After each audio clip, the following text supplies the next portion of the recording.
Welcome to Homocide, the podcast. I'm Kevin. And I'm Brandon. And welcome to Homocide, the podcast. Yes, welcome. This is episode 7. Yes, this is episode 7. And guess what? We have Anna here. She's back. Hi. Basically, all of you told us that you like Anna more, so thank God she's back. Stop it. Anna, we are so excited to have you back. We miss you a lot. It was weird doing it without you. Yeah. I know. It was weird editing it for the first time hearing it. Right? Without you here, it's really Being bizarre. like, what's going to happen? I know. And it happens to be like the longest episode we've decided to do too. Literally. And afterwards, you were like, oh shit, Anna's going to be mad. And I was like, yep, probably. No. I was just like, damn, I wish I could say this at this point. Right? Or damn, I wanted to make fun of Brandon mispronouncing another word. Okay, but I don't know if you noticed, but he did that a lot. I did. In that episode. I was like, Brandon, all No, right. I pull clips as I'm editing the episode, and I pulled a bunch of clips, and then I was like, wait, I need to just like choose one. Yes. Oh my God, I love You're it so welcome. much. One mispronunciation, An an episode. episode. Yep. All right, well, just a couple announcements which we have ongoing. First off, we have started our Homotown murders. Yay. So please send us your murders. Yeah, we've gotten a few already. We which have is gotten exciting. a few already. Yep. If you follow us, you notice that the first one was taken down. It was, sadly. And it was taken down because of very specific reasons. It did very well. It did. It was a great story. But people did not understand our branding. So we took it down. But anyway, so please don't write us in on any current unsolved murders. Thank you. Right. But from that, yes, please send in your Homotown murders to murder@homocidepodcast.com, and we will basically read what you share with us. So Yeah. do the research and send it our way. Yeah. We'll read. I don't know if we'll do our own fact checking. So just take that as a warning. Whatever you send us, we're going to read. So No, we'll do so. I know we'll do so. But anyway, and then the other thing that we're doing right now is what's the tea giveaway, Brandon? Oh yes, what's that's that? right. It's the giveaway we're doing to get some more reviews on our Apple Podcast. So I forgot what it is. Okay, so basically, It's been a little bit since we've recorded last, so I'm It like, has, wait, yeah. what are we doing? Go leave us a review on Apple Podcasts specifically. Yes. Rate us 5 stars. Don't do anything else. And then when you do that, take a screenshot of your review and share it on your social platforms and tag Homocide the podcast. Yeah. Take a screenshot before you send it in because it'll Yes. disappear for a couple days Yeah, or they're- hours or however long it Or decides how long? to Yeah, disappear. Apple loves to take its time. It does. It takes quite a long Updating. time to update. So annoying, but it's like the most powerful. So please leave us your reviews. Yes. That is running the contest, the giveaway is running from now until the last episode of December because we announce winners on the episode on the 2nd. Yeah, and So- you get. We didn't talk about what you get. You get some swag items from Homicide. You get a little mug or a cup and some other Sweater. stuff. But then also the chance to either be on the show with us, Yep. tell a story, or listen to us tell a story and react to it. all of the options. Right. And you see how powerful it was to have Anna here. So just imagine you in that position. Right. Well, not Adding as a our fourth producer. into our We only threesome. have one producer, but yeah. I'm sorry, what? I said foursome? adding a fourth into our threesome, Ooh, non-sexual threesome. Saucy. spicy. Okay. What a great well, segue into what the episode is. Yeah. So Which is Brandon, not what related is- at all. It is not. Yeah. So Brandon, what Yeah, is so episode I think in 7? our last episode we said that it might be host choice, or you threw out. Yeah, we were like, we killings. don't know what we're doing. Yeah. And I was like, I think that's No, a I great think idea. I was like Seventh Heaven. I don't know, something about Seventh Heaven. One of our listeners was like, I love that show, and I'm like, oh yes, yeah. I actually did too. But Well, anyways, it wasn't that. We decided to do cult killing, so we each have a cult murderer. and probably ones that you haven't maybe heard of, or you may have, but Yeah, I mean, hadn't heard of this one. I hadn't heard of mine either, but that doesn't mean that I didn't forget about hearing it at some point. There's so many stories to keep track of, right? So That's true. That is very, very, very true. All right. Well, and it's your turn to go first. I You wanna know. you want to jump right in? Yeah. All right. Episode 7, Cult Killings. My episode. You guys. I named it, obviously. Of course. It is called Dear Jeffrey, You Were No Prophet, You Dick. That's the name of my episode. That's a Thank It's a you. lengthy, good one. It was, yeah. Dear Jeffrey, you were no prophet, you dick. How is it? It's always funny when people are like, I'm the prophet sent from God, and people are just so dumb that they follow him. Yeah, I mean, well, I feel like that's all cults, is that Yeah. they're always, even the one I'm going to talk about. Religious based? Well, yeah, I mean, Yeah. most cults are, Yeah, I know. Crazy. All right, well. because most religions are cults. Yep. All right. It was April 10th, 1989, when two people, ordered by their leader, began digging a 6-foot by 7-foot by 4-foot pit in the middle of a barn in the back of a farmhouse in Kirtland, Ohio. This is so dramatic. The storytelling is impeccable. Thank right you. now. Although, like, what's it? Is it ASMR? Is that like Yes. and I can hear my like. Right. Do you need some water? I poured you some. No, it's gum. Oh, I gross. just need to stop chewing it. Also, I just love that you started off with they were ordered and they just went and did it. I know, isn't that crazy? They're like robots. Fucking cults are crazy. Like, absolutely, sir. Yeah. Weird shit. Okay, so what would begin as a dinner party would end in a planned night full of lookouts, chainsaws, duct tape, video games, horses, and murder. That's a very interesting selection. Video games. Horses. Okay. Yeah. Were they This- playing video games on horses? You'll see. While running chainsaws, basically. Yes, with duct tape. Yep. So, this is the story of the Kirtland cult killings. Bum, bum, bum. Dun, dun, dun. Okay. Here's what's interesting. So, I never knew about this one. Have you guys heard about this? What? No, I had a fuzz on my mic I was trying to get without making noises. We'll put that on camera. Thank you. You are welcome. Anyway, have you guys ever heard of this one? No. The Kirtland cult killings? I don't think so. Yeah, I mean, besides the fact that you told me the name of it the other day, I don't think I've... I did. Now I'm sharing my names with Brandon because I'm like, well, shit, now I have titles. Now I can get more creative with them. And I can only say, weird shit. Okay, anyway. Okay, so the Kirtland cult started with a man named Jeffrey Don Lundgren. So Jeff was the son of Don and Lois Gadberry Lundgren, and he was born on May 3rd, 1950 in Independence, Missouri. Oh, He was born in Missouri. well, That says a lot. I feel like a lot of killers are named John, too. Yeah, John Wayne Gacy. I've never met anyone from Missouri. I haven't. Sorry, it's Jeff. He's totally said John. Jeff. Oh. Like Jeffrey Dahmer. Did I say John? No, Jeff. you said John. You said Jeff. Did I say said Jeff? John. You said John. Brandon, is so- shut the fuck This up. is I so don't dumb know right what's now. going on.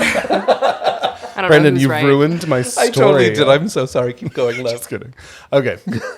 Jeffrey, which is the same as John, right? Jeffrey Dahmer. Yeah. I wonder if there's probably other Jeffs. How is that the Yeah. same as John? What are you saying? No, I said mine is Jeff is the same as Jeffrey Dahmer. As Not- in, John and Jeffrey are See, Brandon, popular you've just killer confused names. everyone. Oh, I okay. totally did. the sass that in just shot me. I was like, I just was like, what? you're like, that is not Jeff right. and John are actually two different names, in case you didn't know. Holy shit, that was really funny. All right.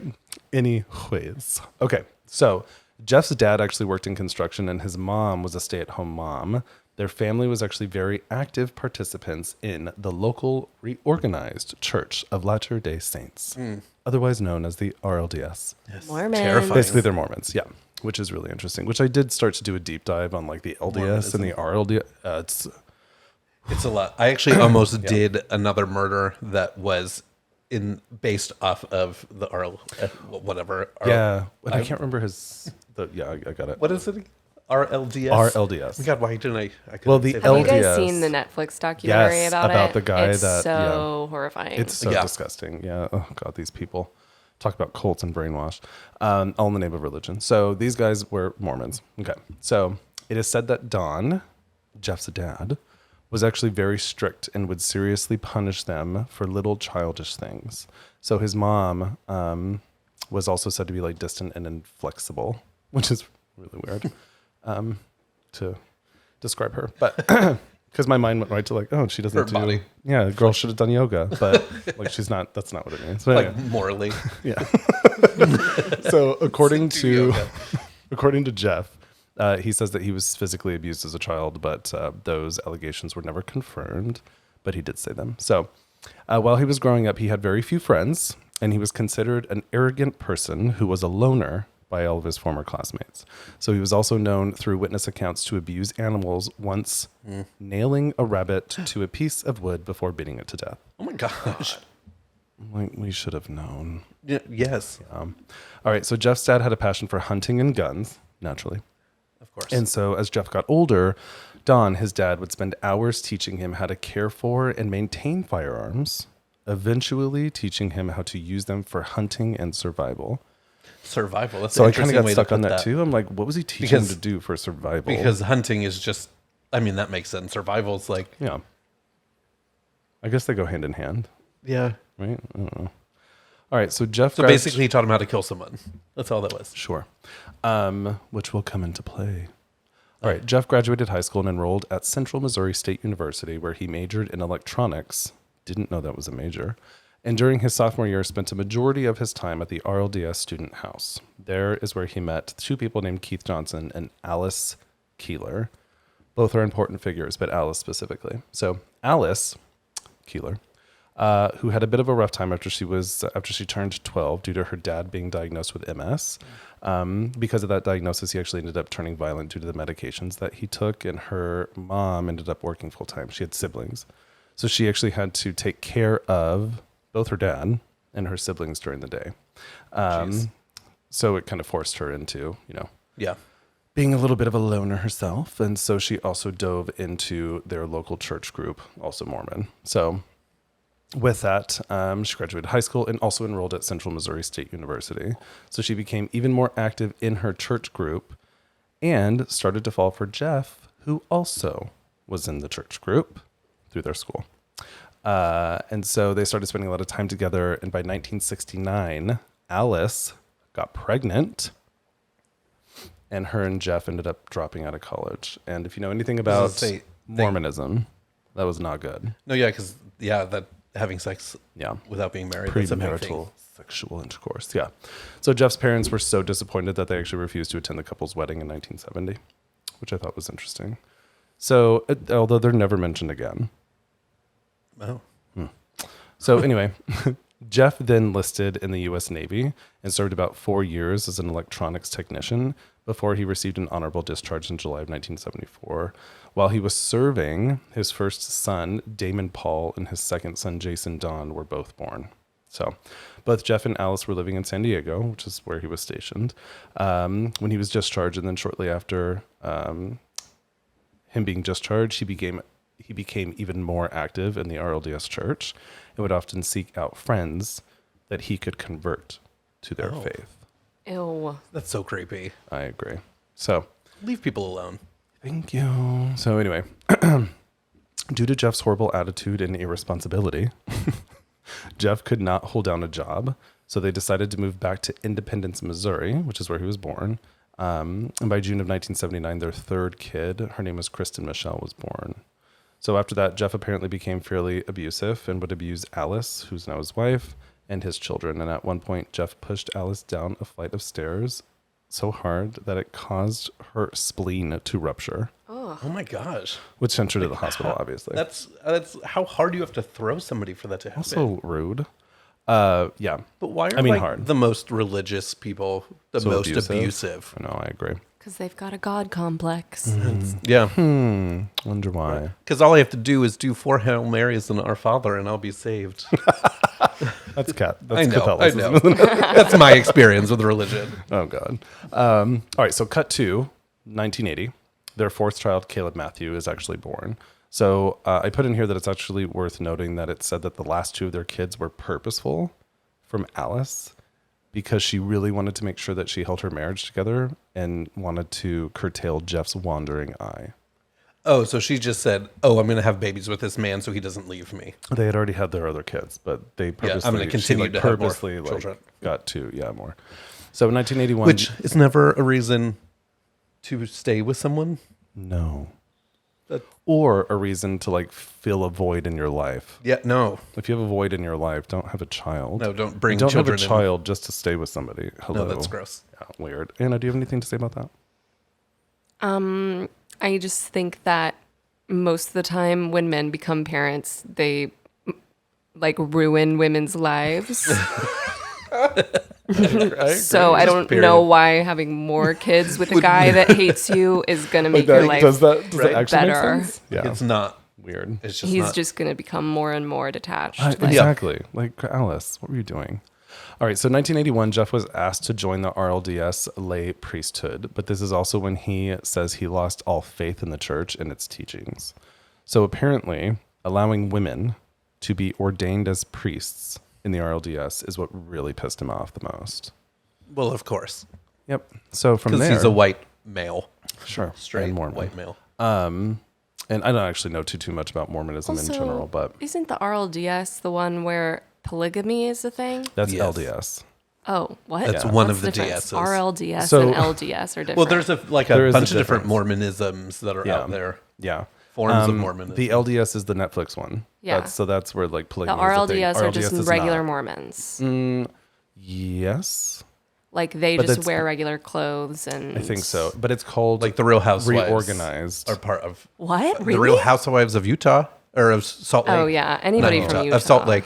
Yeah, there's You a few hear that Utah, were you're Shout, like- shout out to anyone in Utah Well, and Yeehaw. Yeehaw and yeehaw.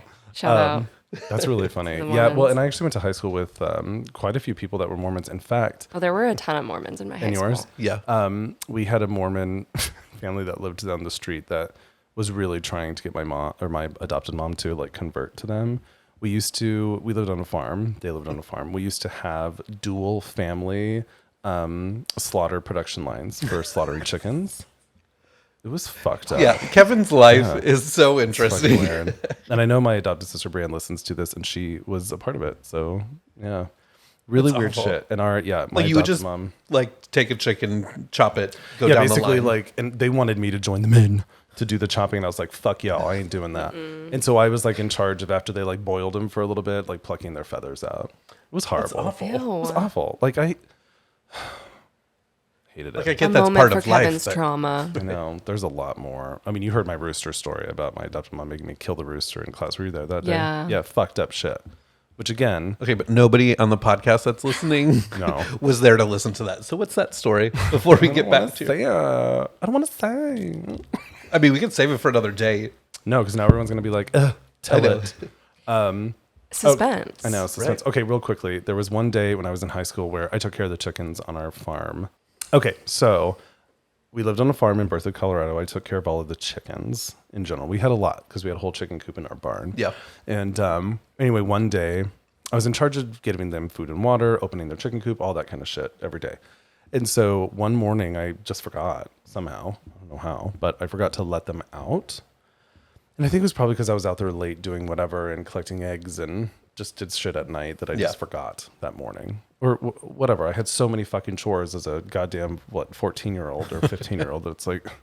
So anyway, because my adopted mom, man, she loved dictating all these chores, but that bitch didn't do anything. But anyway, you can tell she's a my lovely favorite woman. person. But anyway, so I left them in. It was a little bit of a warm day.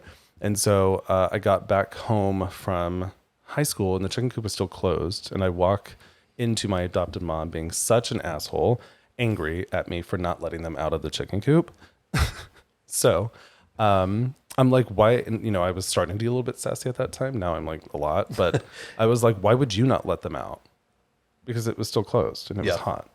And she was like, I'm not going to go out there and do that. That's your job or whatever. And I'm like, bitch, you... Like those animals were just there all day. Yeah. You could have done something about it. So I went out, I let them out, and then she met me in the pasture, and she was like, and as your punishment, you need to kill the mean rooster, because we had a pretty mean rooster that would like Like attack what kind you. of punishment is that? Yeah. Kill the mean rooster. So, yeah, Ma'am, that's how murderers are made. yeah, she's lucky. So anyway, I had to basically take this chicken, the rooster, into our dog run, which was like attached to our house, and it took me about 3 hours because I was like sobbing and it was horrible because I don't want to kill anything. Like, this is horrible. So I had to, it took me about that long to like chop its head off. When I finally did it, it was horrible. There was the blood because I didn't do it right. So there was just blood. It was fucking awful. It was messy. And so anyway, my adopted mom walks out and she was like, and now we're having that for dinner. So What a something, psychopath. I know, Right? something flipped in my mind. Like, and what a better way to make a traumatic experience even more traumatic. Okay, you killed it. Now you have to eat it. So Yeah. something flipped in Sounds my like mind. a cult leader. Something flipped in my mind, and I ripped the fuck out of it, and so we wouldn't be able to eat it, right? And nobody eats a rooster. That's not like you eat meat chickens. Meat chickens are like a different. Yeah. Anyway, and so I ended up finishing it all up. It was messy, and it was all in my hands. I went to the back door of our patio, and she opened it up, and she was like, "What is that?" And I can't remember exactly what I said, but it was something like, "We're not eating this. Fuck you!" And I threw it onto the ground right in front of her and walked into the house. That was your mic drop moment. I guess. Your rooster drop moment. Anyway, it was horrible. It was incredibly traumatic. And it's interesting enough, when Brandon met her, she brought this shit up. And she thought it was so funny. She did. And what did she thought it say? was so She was funny. like, "Well, you never forgot to open up that chicken coop again, did you?" She was so proud of herself as like a Like, teachable just like parent moment. So amazing. Gross. The amount of, she will probably never understand the amount of trauma that she inflicted on her kids. But what's really fucked up is that I came from that. I was adopted. I was in foster care for a reason. Yeah. And she instilled even more Yeah. on a kid that already went through some shit. So luckily I'm good. Like, I worked through all my shit, but she will probably never understand the severity Yeah. of her actions, because in her mind, I'm the vile one. That's what she told me the last time I talked to her. Anyway, okay, back to it. Okay, yes, and that is the story of the rooster killed in the dog run in Berthoud, Colorado. R.I.P. Okay, No trauma there. no trauma there. There's no trauma. All right, so back to the story. So from there, Mr. Jeff, started a Mormon splinter group, and he began holding study groups in his home. So the current members that he had included his friends from college, Dennis and Toya Patrick. So Dennis and Toya Patrick, Dennis and Cheryl Avery. Those are important names to remember. Dennis and Cheryl Avery. Dennis and Jeff's- Cheryl. Dennis and Cheryl. And Jeff's cousin, Debbie Olivares. She's not as important. No, well, ish. Sorry, Toby. No, she is. So like many cult leaders, Jeff actually had a way with people where he could easily convince them to follow his word. Just in general, he had that air about him. So people believed that he had uncovered what he said was the truth in Scripture, in the Book of Mormon. So because of that, people started to worship the ground he walked on, and eventually began donating money to support his family. They believed in him that much. I just don't get how somebody can just If somebody was follow like, somebody give like me that. money, I'd be like, go fuck yourself. You don't get my Maybe money. that's just years of living in New York that have gotten us to be like, We're jaded. No. We're New York jaded, which I would rather be. So anyway, Jeff eventually obviously got greedy and was quite unhappy with the small amounts of money that people were donating to him. So he announced that the scriptures were now commanding him to move to a town called Kirtland, Ohio, where he would... Scriptures want you to move to Ohio. Yeah. Imagine he's like reading them and it literally says, move to Kirtland, Ohio. Right? Anywhere where he said that... Stupid. he said that this is where he would receive his true power from God. So In Ohio. in Ohio. Okay. In Kirtland, Ohio. The motherland. Yep. Ohio. So in 1984, Jeff moved and arrived in Kirtland. So he was immediately attracted to this place there. I'm you right now. He was immediately attracted to a place there called Chapin Forest, and eventually told his followers that he had discovered where the Book of Mormon plates had been buried, which was there. After they were brought over from the Holy Land. I was gonna go into that, and then I was like, I really don't want to know, so I didn't, because I'm like, plates for the book, whatever. Anyway, Yeah. And of course they would be in Ohio. the scripture said they would be. So anyway, both Jeff and Alice became temple guides at the Mormon temple that was actually in Kirtland, and because they became they were pretty quickly accepted because it's a small town. That anyway, the leaders of the temple ended up giving them a weekly salary, free room and board, and a home behind the church. And that's when Jeff started using his tours to fold in his own views and beliefs. Oh, that's cool. I'm sorry, his what? His tours? His tours, yeah, because they... Tours. So basically. Tours? Tours? Tours. Tours. You did say Tours. His tours. Is that not the right way to say it? Tours. Tours? What do I say? Tours? You said Tours. tours. Is tours wrong? Tours. Tours? Yeah. You know when you say a word so many times it like sounds weird? Both of them sound It wrong just now. But tours. They both do sound wrong right now. There's some Tour. other words that I say that you're like, What? what? I don't remember what they are right now, but they'll come. They will. Anyway. All right. Tours? Okay, well, they gave tours. And he pushed his own agenda. Tours. And they, yeah, he would push his own agenda there. So anyway, after some time, Jeff started to steal money from the church. So he actually ended up stealing about $25,000 in donations and profits. Oh my gosh. Which is quite a bit of money. Which then I'm like, wow, do churches really need that much money? Well, I mean, none of it's being taxed. No, they don't. But sure. Anyway, Jeff then began to once again teach from his home. So when he was doing his tours, Yeah. that feels awkward. When he was doing his tours, thank you, he actually at the same time began to teach from his own home. So people were incredibly attracted to him due to his knowledge of scripture, and started to believe that he was much more than a guide for the church, but rather something much bigger. I mean, of course. So Jeff would do his temple tours, then invite those people to his home, convincing them to move, join him, and give him all their money. So people were convinced that he was a prophet. Like, this is the time that people were starting to be convinced he was a prophet. So it's crazy because he basically moves to this town, becomes this tour guide in the temple, and convinces all these people to fucking leave their towns and come. I just don't get how you can convince somebody of that. Well, I think it was because of, it said it was because of the way that he would speak about scripture in general. But like, how I did think he- that there's, it would be great to hear like him speak on it, to be I like, agree. how did he convince people to do that I don't know. without any evidence? Like, I mean, at least Jesus was like walking on water, Sure. Yeah. Right? Like, what evidence do you Turning have, Jeff? And he was wine ugly and as water fuck. into wine. So anyway, always are ugly I as know. fuck. So yeah, because of the way that he did this, he convinced all these people to move there. So by 1986, Jeff's teachings had become a lot more extravagant and started to include acts of violence and sexual acts. And it actually didn't matter though to these people, Of course not. because by this time he had become the point of authority. That people's own moral compass were out the window because they believed he was the superior being. So at this time, a lot of shit happened. So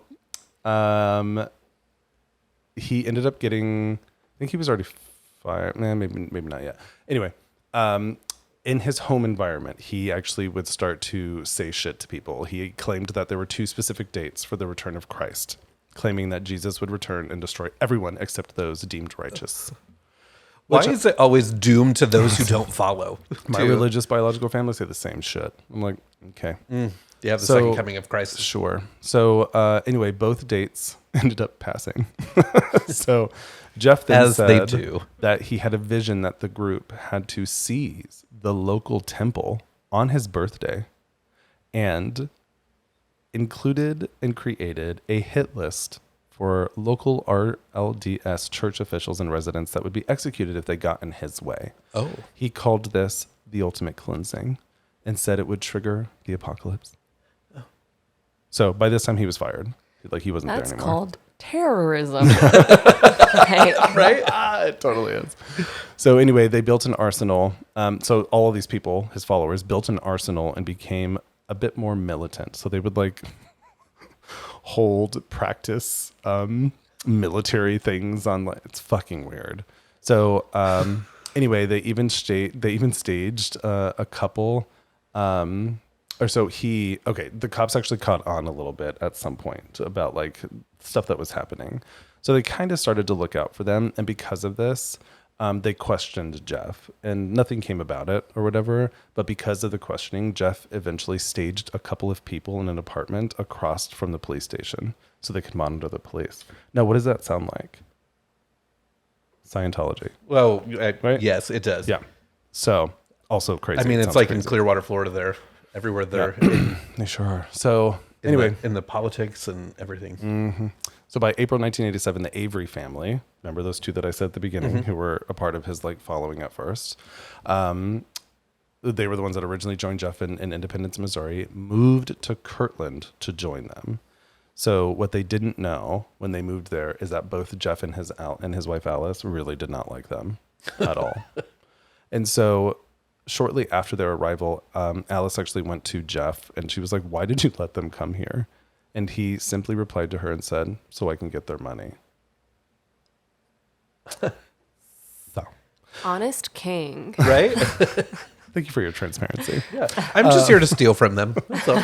So what's interesting is that when they moved there, they sold their house and they ended up getting like $19,000. They gave Jeff $10,000 of that money because he simply said he would take care of their needs.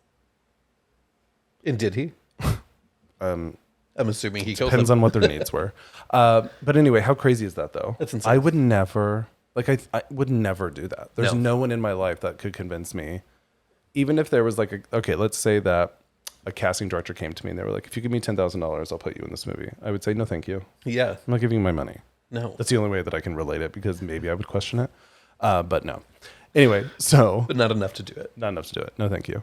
So anyway, by September of 1987, church officials at that temple had fired him, obviously, and stripped him of his ministerial credentials due to the extent of his unorthodox teachings, which led to him immediately withdrawing his membership, which they said that they would have forced his membership out anyway because of everything that he had done. So because of this, it forced him to leave the housing that he had for free.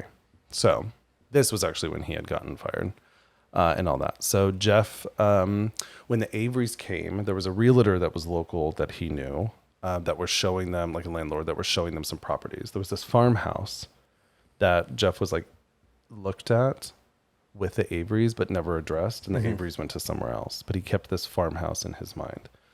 So when he got forcibly removed from this church, when they couldn't live there for free anymore, he contacted that realtor and was like, "That farmhouse, is it still available?" And the guy said, "Yeah." So they move to this farmhouse. So he moves his family, some followers, and more to this farmhouse in Kirtland. It's like right outside of it. So throughout the rest of the year, Jeff and his son grew their arsenal and began training men for combat and would hold mock scenarios and more on this farmhouse, or at this farmhouse, which is really fucking weird. So by February 1988, Kevin Curry, who was actually one of the members of the cult, left at one point because he didn't like how the teachings were going, but then he ended up coming back. So he then left again because of his teachings. This time when he left, and because he feared Jeff, he decided to contact the FBI, who then turned it over to the Kirtland police, Dennis. The guy's name was Dennis Yarborough. So the police chief, Dennis, thought that it was serious enough and started investigating Jeff and his followers. And then another member, Shar, ended up leaving as well, which angered him a lot. So by 1989, Jeff began promising his followers that he would take them to see God. To make the journey, however, the cult had to seize the Kirtland temple and kill anyone who tried to stop them. So he brought that up again. So with it not happening, it did not happen. So then he switched his mind a little bit and said that he had a vision, and that the vision, It's always a vision. this is who he was telling to most of his followers, minus some. But he said that he had a vision, and that the vision told him that it was that he had to sacrifice the Avery family, and that would be enough for the group to reach their goal. So apparently, Jeff felt that Cheryl Avery was headstrong and that her children were unruly.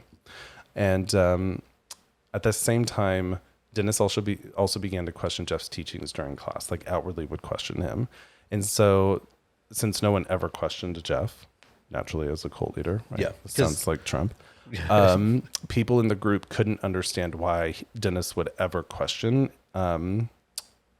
Jeff, and that they started to see him questioning Jeff as potential lethal ramifications. I mean, of course. Yeah, because that's what they would believe. Yeah. Like you can't question the No, prophet. of course not. So And of anyway, course, that person would now need to die. yeah. So he slowly got the group to think that what Dennis was doing was extremely sinful. So the murders. So April 10th of 1989 is when Jeff finally decided to put his plan to sacrifice the Averys into action, and he ordered 2 followers, this brings us back to the beginning, Keith and Ron, to begin digging a pit in the barn, which would be used to conceal the family's bodies. It took them 4 days to... In the barn where dig they that. all live. No, there was a barn. A barn outside on the farmhouse. property of where they all live. Yeah. So at the same time, Jeff decided he would relocate all of his followers and would abandon the farm after the murders. He ordered all of the women to start packing all of their belongings. He then went and told the Averys that the entire group would be going on a wilderness retreat and told them to prepare to leave Kirtland. So they started packing up all their shit and all that Just crap. to think that they were going to go on a... Yeah. So on trip. April 17th of 1989, Jeff and his entire group moved all of the Averys' belongings to the farm and rented them a room at a nearby motel with the idea that the next day they would be going and leaving for this wilderness retreat. So that evening, the group, which was quite a few people in general, including the Averys, sat down for dinner at 6:30 at night. Following dinner, Jeff went into his bedroom, calling all the men, minus Dennis, into the bedroom. While in the bedroom, Jeff then showed them all a .45 Colt Combat Elite, a gun, and asked the men one by one whether they were with him or not. Each said yes, Of course. had no questions, and followed Jeff out to the barn.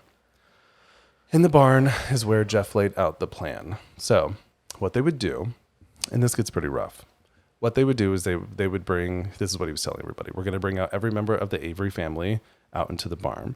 When they get out here, we're going to bind them with tape, we'll cover their eyes, and we'll place them into the pit where we will execute them. And no Oh one my said gosh. anything.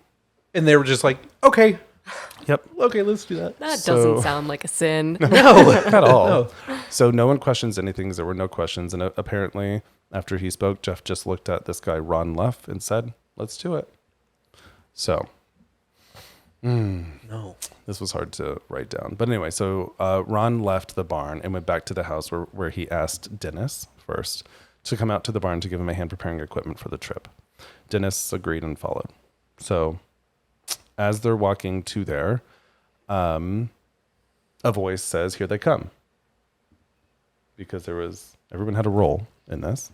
The lookout said, here they come. Oh my gosh. So when Dennis entered the barn, Ron hit him with a stun gun, but it was such a low voltage that Dennis just cried out in pain. But the men were all on him in a moment, and they bound him with duct tape. They lifted him and dragged him to the pit, where Jeff was literally sitting at the top on a pile of dirt with a gun in his hand. Oh my gosh. How terrifying is that? I know. So they ended up lowering Dennis into the pit and backed away. So a guy named Gray. I thought it was Greg. That's Greg. I put Gray. So a guy named Greg Winship, who was standing outside of the barn, was given a signal to start a chainsaw in order to muffle the sound of the gun blast. The chainsaw started, and Jeff shot Dennis in the back with 2 shots as he attempted to get on his knees in the Oh my pit. gosh. So this was very premeditated. Highly. This is like, Just wait. So Ron then left the barn, returning to the house for Cheryl, the wife. So she agreed and followed.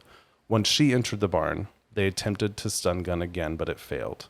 And she simply just gave in and let the men bound her with tape. And it said that somebody just whispered in her ear, just don't fight it. So she didn't. well, I mean, at that point, it's like, how do you get out of something like that? Yeah, and I'm sure that she probably could see Yeah. like her husband I'm assuming in the pit. I'm not sure. But they said that they dragged her to the pit and lowered her next to the body of her husband. The chainsaw started. Jeff fired 3 shots. The first 2 shots struck Cheryl in the right breast. And while she fell, the third hit her abdomen. Oh my gosh. And then Ron, after that was done, then returned for the kids. So, and this I don't love. Dennis and Cheryl had 3 daughters. So the daughters were 15, 13, and 7. So, Like, why couldn't you just let them go?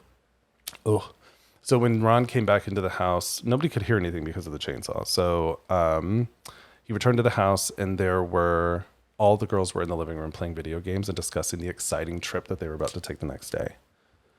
So he walked in and got Trina, who was their 15-year-old daughter, asking her to come out to the barn with him. She entered the barn and stood completely still, like her mom, as the men bound her. Richard and Ron then picked her up and lowered her into the pit. Jeff then shot her as she was leaning her head against the dirt. The bullet grazed her head and she screamed in pain and fear. The next bullet then entered her skull on the left side and exited just below her right ear, killing her instantly. Then, Man, that's awful. Ron then, so now we're at 3. So then Ron returned back to the house again and asked Becky and Karen, which were the other 2 daughters, if they wanted to go out to the barn and see the horses. Both girls jumped up really excited, ran to the door to get out to the barn. And Ron said, of course, only one could go. So he said, Karen, sit back at the TV. Becky, you can go with me. Karen was a 7-year-old. Becky, who was 13, walked out to the barn with Ron. And they started to bound her. But as they did that, the men pretended to be playing a game. So they bound her up. The game was over. They placed her on top of her mom's body in the pit, which had already become soaked with blood. So imagine that. So Greg, outside, started the chainsaw. Jeff fired 2 shots. The first bullet struck Becky in the left thigh, and the second hit her in the chest. She did not die right away. Ugh. And they did not make sure she was dead. So Greg, Oh my gosh. who was the one operating the chainsaw outside, ended up coming into the barn right after that to just see whatever, all the bodies. And he saw that Becky was actually still alive, making gasping and gurgling noises. But they all just left her to suffer in pain. What the fuck? Jesus. Yeah. So As if this isn't already hard enough. it's horrible. So then Ron returns back to the house for the last girl. So as before, they walk her out to the barn where a lookout says, "Here they come." And then Ron had actually put Karen on his shoulders. So he's like walking out to the barn Like with playfully. her. Like Yeah. it's a... Fucked up. So once in the barn, they bound Karen, who was 7, and placed her in the pit next to her sister Becky, who, by the way, was still alive. The chainsaw started and Jeff fired 2 shots. One hit Karen in the chest and the other hit her in the head. She died instantly too. So after that, Jeff instructed Ron and Richard to spread lime over the bodies and cover them with dirt. It took them 2 hours to do that after that. So Alice, remember Jeff's wife, Yeah. had left the home with all the other kids at this time. She calls to see, is the company gone, is what she said when she called in. Once Alice returned home, Jeff, his son Damon, and his wife Alice drove to the motel where the Averys were staying and removed all their belongings. And so on April 18th, which was the next day, Jeff divided his followers into small groups who then left at different times throughout the night, so they didn't raise any suspicion. So they all jetted. They were gone. So from April to October, the cult moved to a campsite where the men were ordered to give their wives over to Jeff for cleansing, so he could cleanse them with his seed. Ugh. Yeah.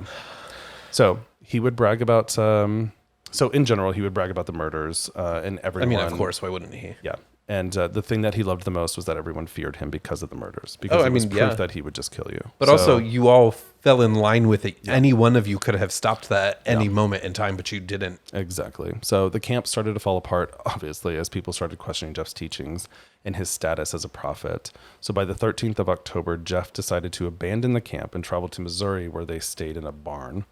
After a week, Jeff decided the group should break up and come together the next summer.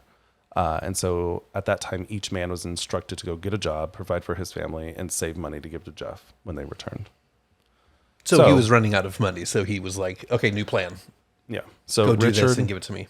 Yeah, Richard and Greg, 2 of them that were involved in the murders, at that time decided to leave the group. They, and so them actually leaving the group gave others hope to leave as well. So by mid-December, Jeff was starting to worry that people that had left would talk about the murders, and then decided that he jetted and went to Southern California with his family. I'm sorry, if you're going to be too worried, maybe don't fucking do it. I know. So I'm also like, that's crazy to fully go through a mass killing and then be like, I'm gonna leave this cult now. I know. So, Like, I wouldn't count your own life as secure after No, that, because absolutely now you have information that yeah. 100%.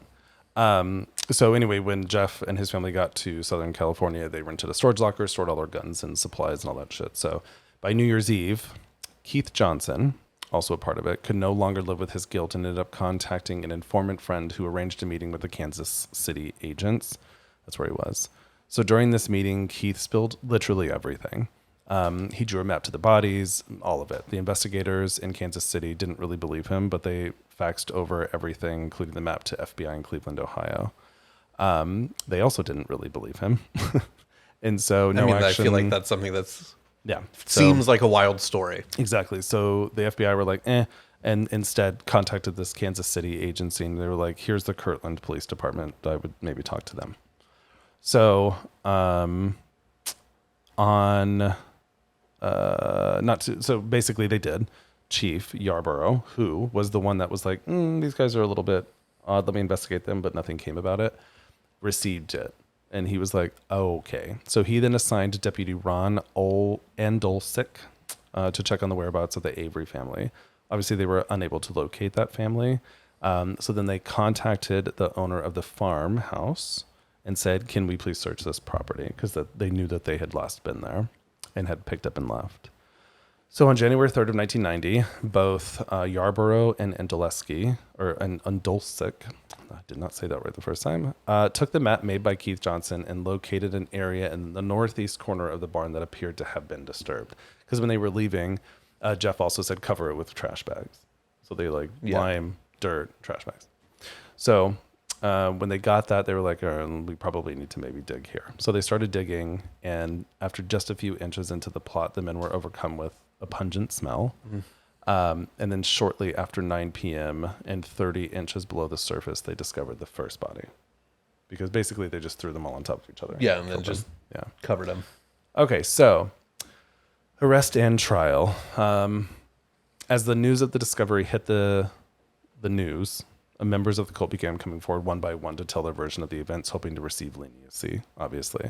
Which I find to be interesting because then you motherfuckers knew it was wrong. Exactly. And right? so they shouldn't get any kind of leniency. Nothing. Agreed. You all should be put in jail. And, I know. I mean, honestly, you all should be bound, gagged, and shot. You should be and buried. Yeah, done the same way that.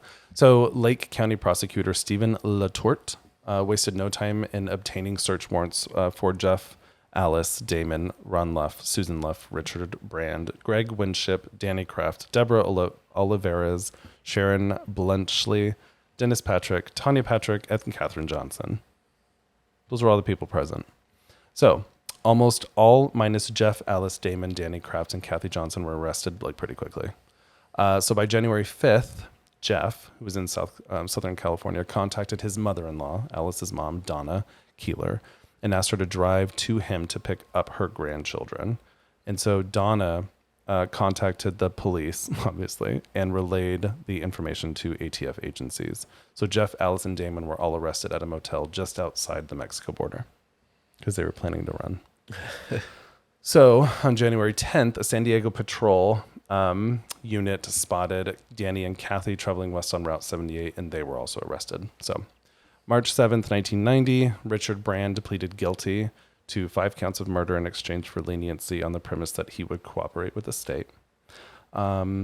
April to May of 1990, Greg Winship, Sharon Blunchley, Susan Luff, and Debbie Olivares all accepted plea bargains offered by the prosecution. Greg who was the chainsaw guy, I think, pleaded guilty to 5 counts of murder, while Sharon, Susie, and Debbie pleaded guilty to 5 counts each of conspiracy to commit aggravated murder because they all knew it was happening. Yeah. And were holding the girls inside. So, July 1990, Alice, Jeff's wife, was found guilty on all counts, which included kidnapping and complicity to commit aggravated murder. She was given multiple sentences to be served consecutively and would be eligible for parole after 100 years. On August 29th, 1990, Jeff was found guilty on all counts and showed literally no emotion when verdicts were read. Of course not. It only took 2 hours for the jury to find him guilty. On September 21st, 1990, he was sentenced to death. Good. So Damon, his son, was found guilty of kidnapping and aggravated murder in the deaths of Dennis, Becky, Trina, and Karen, but was actually acquitted in the death of Cheryl, the mom. They, I guess, determined that he wasn't in the barn at that time or something. I don't know. So on September 26, 1990, Damon, Because he didn't know that one was happening. I guess he did. 1990, Damon was sentenced to 2 years to life for each count of aggravated murder, which was all four. And then in October, Dennis and Tanya Patrick pleaded guilty to obstruction of justice and were placed on probation for 18 months. And then November 5th, Dan Kraft pleaded guilty to 5 counts of aggravated murder and 5 counts of kidnapping. Ron Luff was also found guilty on all five counts, and Kathy Johnson, Richard Brand, Greg Winship, Sharon Blunchy, Susan Luff, and Debbie Oliveras were all sentenced in January of 1991, which is interesting. And so, cut to October 24th, 2006. After several appeals, Jeff was executed. So you can't ask him any questions. He's gone. I mean, bye. All right, my friends, and that was the story of the cult killings. Did you forget what you were saying? I did. Dear Jeffrey. What does Dear it say? Jeffrey, you were no prophet, you dick. No, you are no prophet. Okay, yeah. So, all right, friends, that was the story of the Kirtland cult, which was run by Jeffrey Lundgren. Yeah. And again, dear Jeffrey, you were not a prophet, you dick. Yeah, that was a good one. What's up? Yeah. Nice, bub. So, Brandon. My turn. All right. So mine is on the Alexander family. Ooh. Yeah. So I have it labeled as a cult-ish murder because this is, they were in a cult, but they did not, they killed because of the cult, but it wasn't in the sense of what yours was, in the sense that it was people killing. I feel like that could be a movie, cultish. Cultish. Yeah. Yeah. It's a book, I think. Is it really? Yeah. Oh, Good to know. all right. Well, look at that, Anna coming in with the facts. I read. We don't. No. All right. Okay, cool. So have you ever heard of the Lorber Society? No. Or in German, it's the Lorber Gilderschaft. However you say that. If I haven't heard it in English, I certainly haven't heard it in German.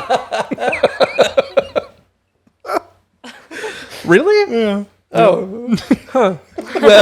Can you say it again? What's it called? I don't even know how to say it, but it's the Lorber Society. But it's Lorber, Gessells. Gesellschaft. Schaft. I know the last part of it is shaft. Yes. Yep. Gesellschaft. Whatever. Well, Gesellschaft. so to go into a little bit of background. So Jakob Lorber was born in the year 1800 exactly in a small village in Sylvania. So growing up, he was a seemingly normal man. I didn't see too much before the cult started, but he was a well-educated man, trained as a village teacher, and was also a talented violinist and was deeply religious, which, I mean... There we go. Yep. There it is.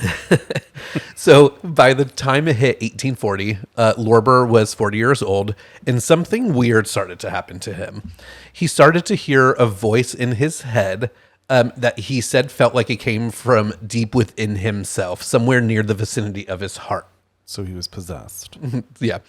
So this voice is what made people categorize him as a Christian mystic. Now you may be wondering, what is that? Yeah. So, well, according to Britannica, because I came with facts, Christian mysticism is the sense of some form of contact with the divine or transcendent, often understood in Christian tradition as involving a union with God. All right. So that's right, my friends. Okay. All right. Lorber had a voice of Jesus speaking through him. Apparently, the voice spoke and let him know that it was in fact Jesus, and that Lorber believed every word of it. In the beginning, Lorber was a little confused, but as time went on, the voice started talking so much that he decided he had to write it down. So for the next 24 years, Lorber wrote down every word that he heard from internal Jesus. Eternal Jesus. And like, it's funny because Kevin and I joke around and call Jesus Jesus. Jesus. So I'm having a really hard time not calling Can him you Jesus. just from now on call him Jesus? So according to Jakob Lorber, yes, I will. Okay. So, but in the I know I kind in of the just gay like way that we ignored do you it. and kept going. Jesus. Jesus. Jesus. So, Yeah. according to Jacob-Lorber.net, He wrote 25 volumes and in total about 10,000 pages. Look at him coming in with that .net. Right. There's actually quite a few websites about him Oh, they're all because .net? people still follow the ideas that he had. Wow. So overall, the writings were all rooted in Christian ideals as he was raised a Roman Catholic. However, they were a bit more extreme and harped on a lot of extreme self-denial to gain God's favor. Now, I don't really understand what that means. I saw that was in a lot of different You said sources. favor. Did you mean to gain Favor. God's favor? Okay, Favor. yeah. I Yes. just wanted to double check. Yeah. So anyways, I didn't know what that meant. But I saw that in a lot of different sources that it was extreme self-denial, which, okay. So I also saw that some sources called them liberal Christian universalists, that they had a lot of Christian values but believed in things like the preexistence and reincarnation of one's soul, which is very much not Christian, the traditional Christian values. But by 1864, Lorber ended up dying, and although he had received some attention for his writings, it was pretty minuscule until he passed away, and the extent of his writings were found and eventually published like years later. So from here, around 1921, a following started to grow, and a cult was formed in Germany. Looking for a name for the organization, they apparently didn't feel like getting too creative, and they started with the name the New Salem's Gesellschaft, however you say that, which New Salem Verlag, I think it's Verlag. I'm just going to start spelling it. They were the publishing house that published the book. So they got real creative and they were like, oh, these people published it. I'm just going to call it that. Just going to call him that. Great. Yeah. Well, by 1937, a lot was happening in the world, and especially in Germany, with the exponential growth of the Nazi Party. So this dude was already, because he was born in 1800. Yeah, he was been long past dead. him Yeah, being dead. All right, yeah. So great. it was like Great. it was years later that they found his writings. And Okay, whatever. cool. So, being a time when all other religious views were seen as wrong, the party, the Nazi Party, saw this group and were like, "Yeah, no, you're a cult." The Nazis. Yeah, and Wow. right, I know. And they're coming for you. Exactly. So they ended up were prohibited from further practice. So after World War II, they got back together and they reformed under the name the Lorber Society. So the Nazis, so this group of religious fucks were not included in the mass genocide of... No, from what I saw, it didn't say anything about that. They were they were basically prohibited because they were Germans living in Germany. Oh, great. So they weren't Jewish. So they were, or gay, or any other thing. Yeah, or anything but Nazi. Fucking Nazis. All right. So throughout the years, the writings were built upon from those who led the organization, because they all said that they also heard the words of Jesus. So by this time, the leader of the cult was a George Reichel. I don't know. Riley. His name was George, Riehele. Riley. So George was the leader, and the organization developed to believe that all who were outside of the group were evil and impure. So while George was the leader, he met a man named Harold Alexander. Harold was married to a woman named Dagmar, and from my research, I saw that they... It's fucking name. I know, it's Dagmar. Hello, my name's Dagmar. Yeah, That would and be I'm actually... weird. So all the sources that I saw have his name as Harold, but I did see other people spelling and pronouncing it different, so I think just my research kind of like Americanized some of it. Wait, but are we still on they kept it. Dagmar? Oh. Well, there was Harold, who was married to Dagmar. Oh, yes. Yes. So from my research, I saw that these two met early. They met either very shortly after his release from a 15-year stay at a psychiatric facility or during his stay. I couldn't find one that told me either way. But either way, he was in a psychiatric facility and they met. And they apparently fell in love and got married, as one does. As one does in a psychiatric unit, Yeah. So when Harold met George, Harold got really excited as he heard all about the society. I read in one source that Harold also at one point said that he heard God talking to him as well. Yeah. So he was obviously super invested from the beginning. Harold went home and told Dagmar all about the society. and that what they stood for and that they were joining. And from what I saw, Dagmar was a very obedient woman. She did whatever he wanted. It feels as if it was a really toxic masculinity kind of relationship that she just fell in place. She just did as he wanted. Oh, Dagmar. Yeah, so they joined and they threw themselves completely into it. They isolated themselves from people in their lives and they sequestered themselves to only the society. I'm sorry. Sequestered? Yeah, sequestered.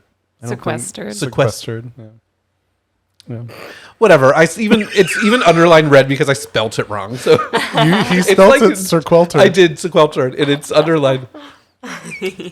This is why I shouldn't use big words. But Brandon, what's even funnier is that you were like, yeah, What? sequestered. Because I didn't realize what you were saying. Anyways, Fuck, that they was funny. sequestered themselves. I hate you. I hate you so much.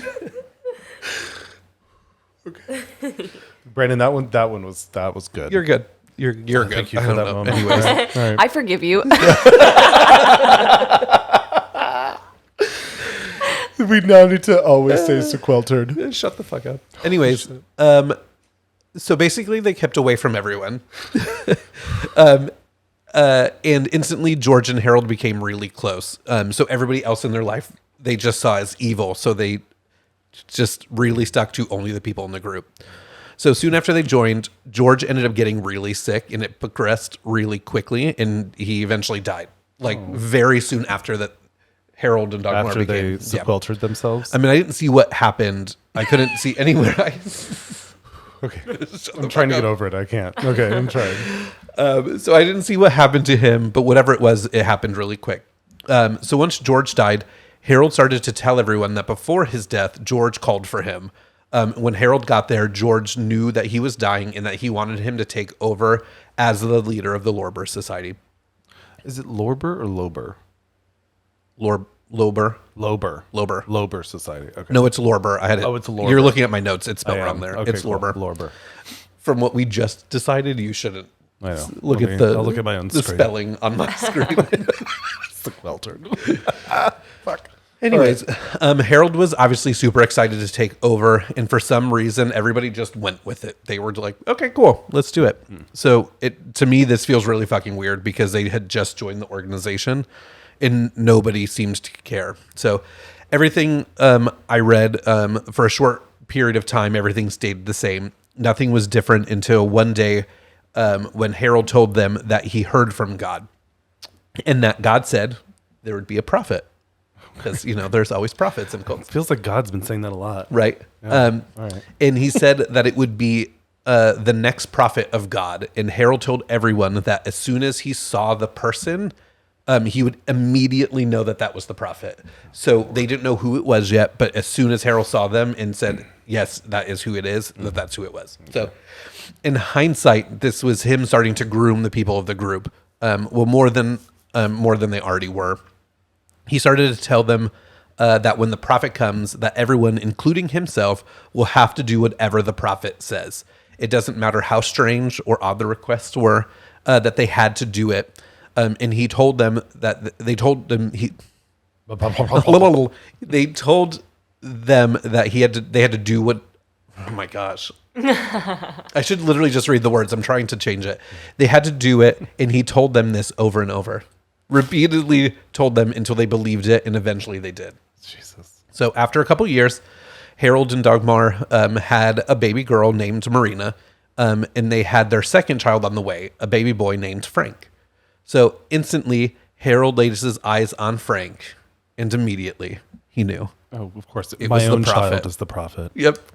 So excited, he told everyone that the prophet had arrived, and it was Frank. And from here on out, they had to listen to everything Frank said, with the obvious twist that Harold had a bit of his own say in it, because Harold was a baby.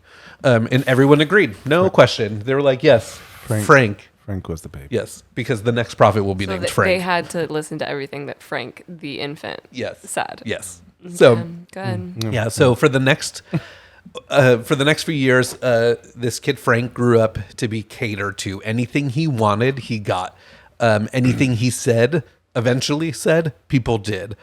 Even his family played into it. His mother, his sister, and even his father all did what he said. And whenever they were with people from the society, they all did the same thing. No question asked.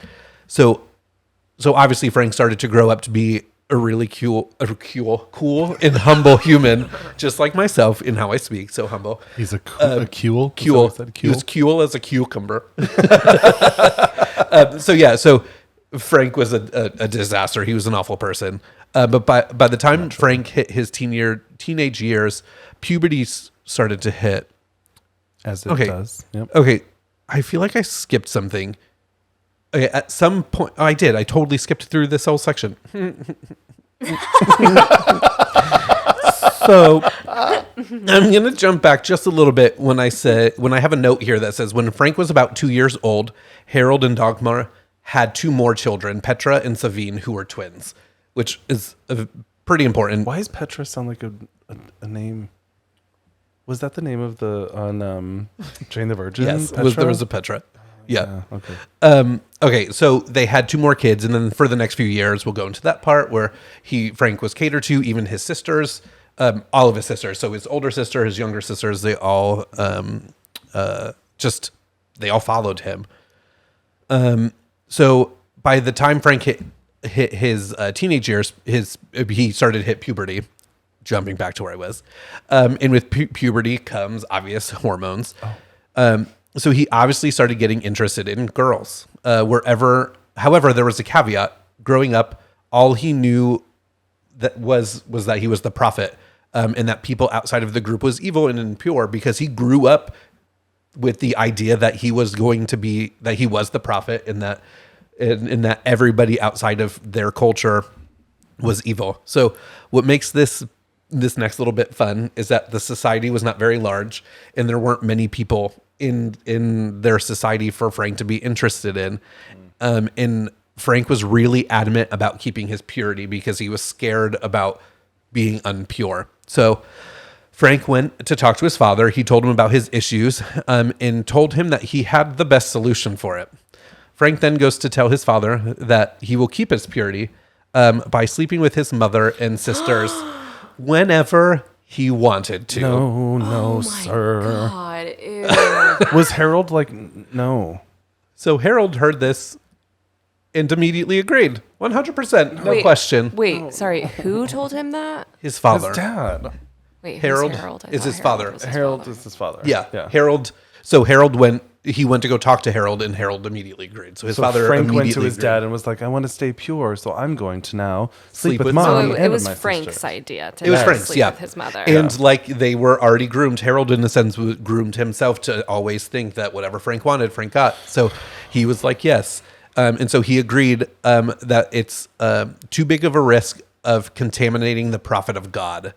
And he took it seriously. He also eventually added that he would also be able to partake in the festivities occasionally. Oh my God. Ew. Incest best. Barf. Yeah, so brainwashed by the cult mentality, they conformed without question, and the sexual assaults began immediately. And when I say they conformed, the family conformed. It would become a common practice in the Alexander household. So much that one of the twins went to school and was talking to a classmate and told them how their brother wasn't paying enough attention to her. That he has been doing was all he's. Oh my Lord, why can't I just follow my words? So cute. That all he's been doing is paying attention to everybody else, and that she had the tone of disappointment, like she wanted the attention. So the classmate obviously got freaked out, and kids being kids, the word started to get out that what was happening, and other students talked to other students, and eventually talked to parents, and the parents who immediately got freaked out, and they called the police. Eventually, the society started to hear about what was being said, completely confused by what they heard because none of them heard any of this previously. And so Harold got a little bit concerned because people were starting to back away from the society and the family. And and none of them consented to the incest. So Harold started to panic. So he called a meeting of the society and said that he'd be stepping down from his position. He reiterated that Frank was still the prophet, but they were being called by God to leave. So they packed their bags and moved to Spain, specifically Santa Cruz, which is one of the in part of one of the Canary Islands. So in Santa Cruz, just like in Germany, they secluded, not sequestered. That's probably what I meant to say, secluded. Oh, well, we said sequestered, so, right? Yeah. So we said Yeah, secluded mixed. I like mixed the two. Sequestered. Well, They secluded themselves from everyone around them. However, unlike in Germany, they only had themselves. No one else was a part of their society. So it was just their family continuing to practice calling Frank the prophet. disgusting. Yeah. So on December 16th, 1970, the family was hanging out at the house, and Harold and Dagmar were laying in bed about to take a nap when Frank walked in. He sat at the edge of the bed, and he said his mother was staring at him. Frank said her eyes looked suggestive and evil, as if she was looking at him defiantly. It's also quoted that he said she had a demonic look, cold as ice, and a sarcastic smile on her lips. Frank immediately freaked out, thinking how inappropriate of her to be looking at him that way. And then he declared it was killing hour. So, when the family moved to the island, their religious ideals shifted a bit. One update that I'm not that I'm not sure if it came before their move or after their move, that Harold and Frank started to believe that all women were inherently evil. That the only way they were to be saved was to be sacrificed. So they declared that at any point, that if Frank declared it to be killing hour, that he would then kill all of the women in the household to save them. Okay. Incels. Yeah, and because of all of the grooming, everyone in the family complied and agreed to it. Okay, so yeah. You can kill me now. Yeah. If you want to kill me, cool, just yeah. kill me whenever you want. Makes sense. So when Frank said it was fuck? killing hour, his mother basically laid back and waited. So yeah. This is where it gets to be really just real fun. So Frank started slapping his mother and calling for his father to grab a wooden hanger from the closet, and he started to beat the shit out of her. One source I even saw said that after the first blow with the hanger, Dagmar rolled over to make it easier for him to kill her. Right? So Frank continued as Harold sat next to Dagmar in the bed. Jumping up with excitement, Harold ended up running over to, I believe, the living room where they had their organ, their musical organ. And he started playing music to go along with the murder on an organ. Cool. Yeah. Sounds like a terrifying scary movie. So with the sounds coming from the other side of the house, Marina and Petra came out of their room to see the commotion. When they stepped out and saw their father playing the organ, he let them know that the killing hour had begun. Understanding what was next, both sisters sat down in the living room and waited for their turn. By the time Frank moved on from his mother, it is unclear if she was dead or if she was just unconscious. But at this point, Frank didn't care, and he moved on his way over to his sisters, who, just like their mother, complied until they beat them into the same point as their mother.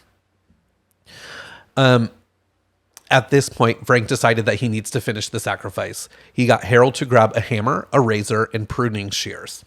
Frank then proceeded to cut each...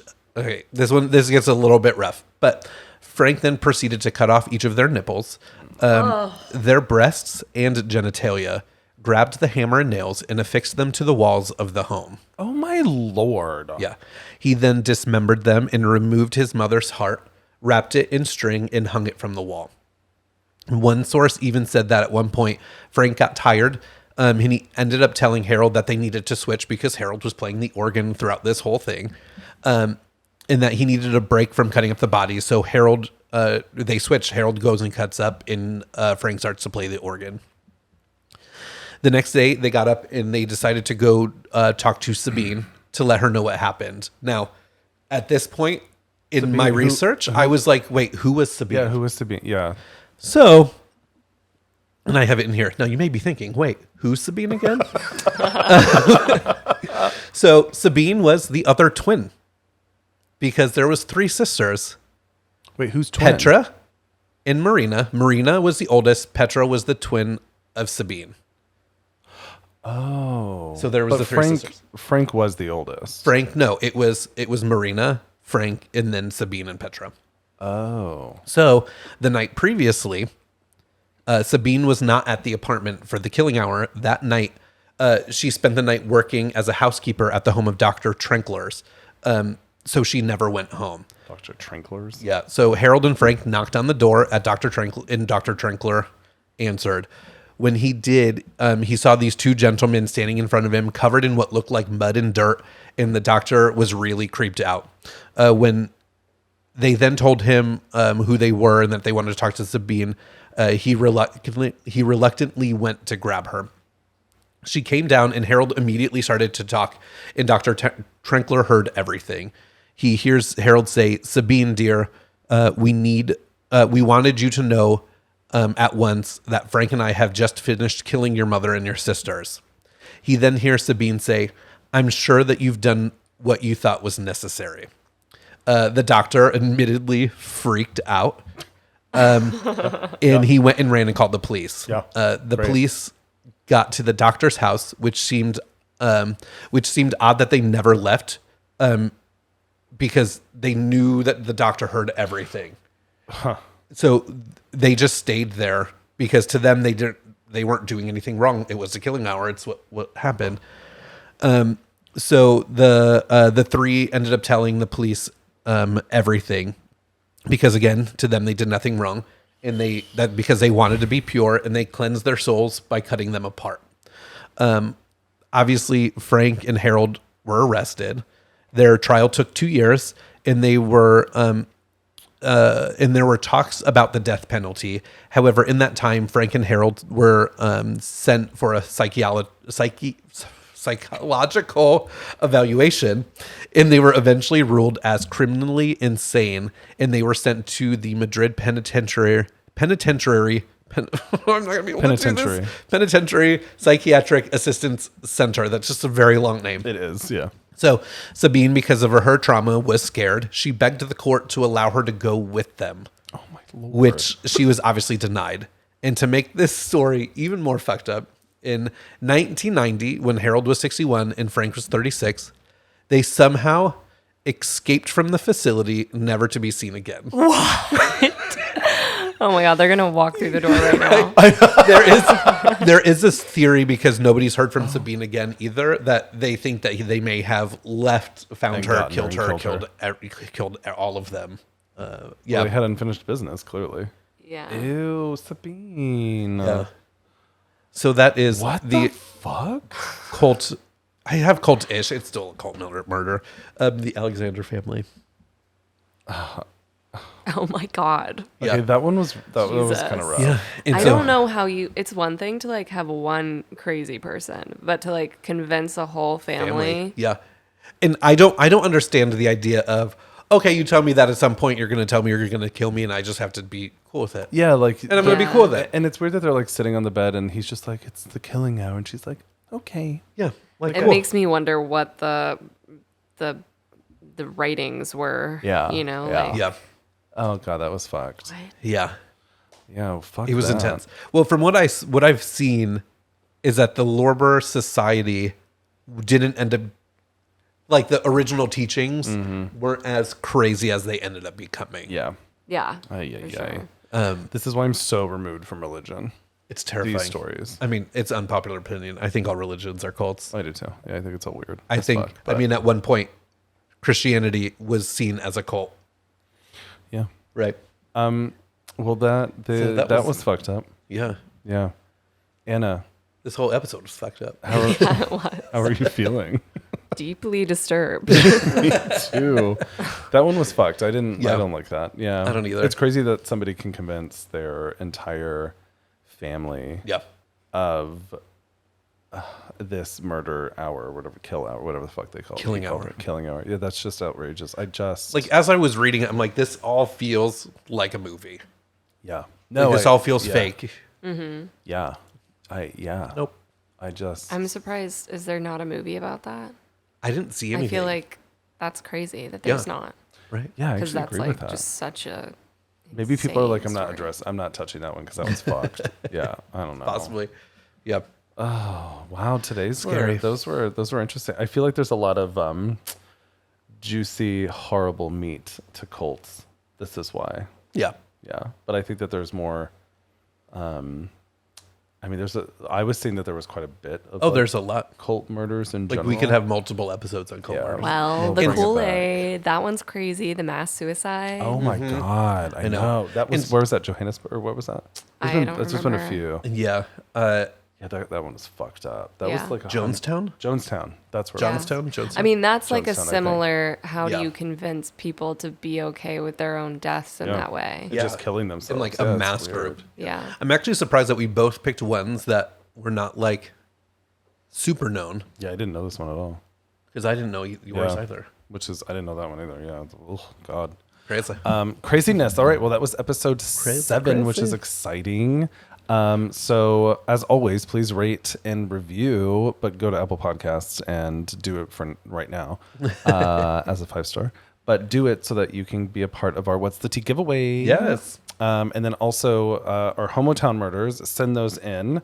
Again, they have to be cases that are, older, as well as, Yeah, give us your own little take and we'll read it through the dramatic eyes of you us. do the research and just send it in and we will read it and it'll be great. So those are on Thursdays. And I will do whenever my we get best them at reading it and not stumbling on everything. in. He will stumble, which I love a lot. will. And it's so great to have you back, Anna. Yes. Yay, I'm Yay. happy to be here. Too. All right, perfect. Yay. On to episode 8. What's episode 8 about? Episode 8 is our Mommy Dearest episode. Moms who kill. Moms who murder. Moms who shouldn't kill. No. Sorry. Moms who kill. Slay, Mom. Jesus. That's so inappropriate and funny. All right, and on that note, we'll catch you at the next episode. Yes. Okay, bye. Toodles.